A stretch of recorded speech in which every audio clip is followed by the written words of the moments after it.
అనేక పోరాటాలు చేసిన తర్వాత కేంద్ర ప్రభుత్వం క్రాప్ ఇన్సూరెన్స్ అనే ఒక పథకాన్ని తీసుకొచ్చింది 2 దశాబ్దాల కిందట. ఈ క్రాప్ ఇన్సూరెన్స్ వచ్చి 2 దశాబ్దాలు దాటిపోయినా రైతులకు ఏమైనా ఉపయోగపడిందా అంటే లేదు. కానీ అందులో మార్పులు ఏమైనా చేస్తారంటే చేయరు. ఇన్సూరెన్స్ అనేది, ఆ బీమా అనేదే పెద్ద వ్యాపారం.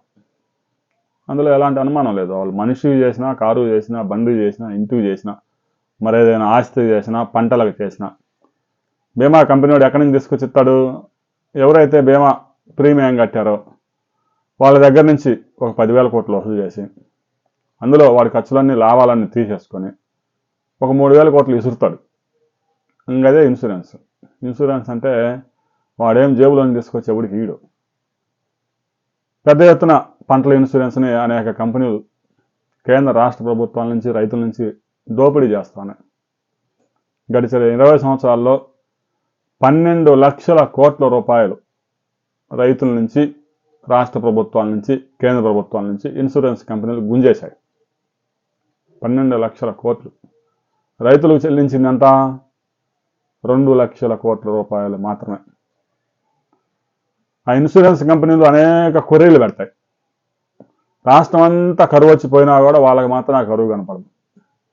తీవ్రమైన కరువు వచ్చి 500 మండలాలు, 600 మండలాల్లో ఆంధ్రప్రదేశ్లో చుక్క సినుకు పడకపోతే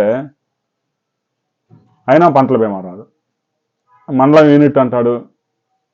పంట దిగుబడి 10% అంతకంటే తక్కువ పడిపోతేనంటాడు. రకరకాల వేషాలు వేస్తారు. 1 ఎకరా నుంచి 3,000, 4,000 రాష్ట్ర ప్రభుత్వాల నుంచి, రైతుల నుంచి ప్రీమియం చెల్లించుకుంటారు. కానీ బీమా చెల్లించే సమయానికి మాత్రం అనేక కొర్రీలు పెట్టి వేధిస్తూ ఉంటారు. అసలు రైతులైతే పంటల బీమా అయితే ఆ బ్యాంకులో లోన్ తీసుకున్నప్పుడే కట్ చేస్తారు. అసలు ఆ బీమా ఎవరిని అడగాలో కూడా తెలియదు. అలాంటి అరాచకమైన ఈ పథకాన్ని ఇప్పటికైనా కేంద్ర రాష్ట్ర ప్రభుత్వాలు రద్దు చేసి పడేసి కేంద్ర రాష్ట్ర ప్రభుత్వాలే ప్రత్యేకంగా ఒక నిధిని ఏర్పాటు చేయాలి. రాష్ట్ర ప్రభుత్వాలు ప్రతి రాష్ట్రం ఒక 5,000 కోట్లతో ప్రత్యేక నిధిని ఏర్పాటు చేస్తే తుఫాన్లు వచ్చినప్పుడు, వరదలు వచ్చినప్పుడు, కరువు వచ్చినప్పుడు ఆ పరిహారంగా ఎకరానికి 15,000, 20,000 ఇస్తే కొంతవరకన్నా రైతుకు మేలు జరిగింది. అంతేగాని రైతులు ప్రతి సంవత్సరం ఒక ఆంధ్రప్రదేశ్ నుంచి 3,000 కోట్ల పంటల బీమా రూపంలో కడతా ఉన్నారు. అట్లా ఈ 20 సంవత్సరాల నుంచి పే చేస్తూనే ఉన్నారు. అనంతపురంలో కరువు వచ్చిన కొన్ని మండలాలకి, ఆ కర్నూలులో కరువు వచ్చిన కొన్ని మండలాలకి ఆ పంటల బీమా తప్ప ఇంకెవరికి బీమా వచ్చిన దాఖలాలు లేవు. ఇంకా రాష్ట్ర ప్రభుత్వమే తుఫాన్లు వచ్చినప్పుడు, వరదలు వచ్చినప్పుడు ఎకరానికి 5,000, 6,000 రైతుల ఖాతాలో వేస్తూ ఉంది. అందువల్ల ఈ క్రాప్ ఇన్సూరెన్స్ కంపెనీలను పెంచి పోషించడం మానుకోవాలి. రైతు సోదరులకు నేరుగా పరిహారం ఇచ్చే ఏర్పాట్లు చేయాలి. ఇన్సూరెన్స్ అంటేనే 100 పేజీల నిబంధనలు ఉంటాయి. ఏదో ఒక కొర్రీ పెట్టి ఆ ఇన్సూరెన్స్ రాకుండా చేయటమే వాళ్ళ పని. రైతులు రాష్ట్ర ప్రభుత్వాలు, కేంద్ర ప్రభుత్వాల నుంచి వేల కోట్లు దోచుకొని విదేశీ కంపెనీలు కూడా ఇన్సూరెన్స్లోకి వచ్చేసాయి.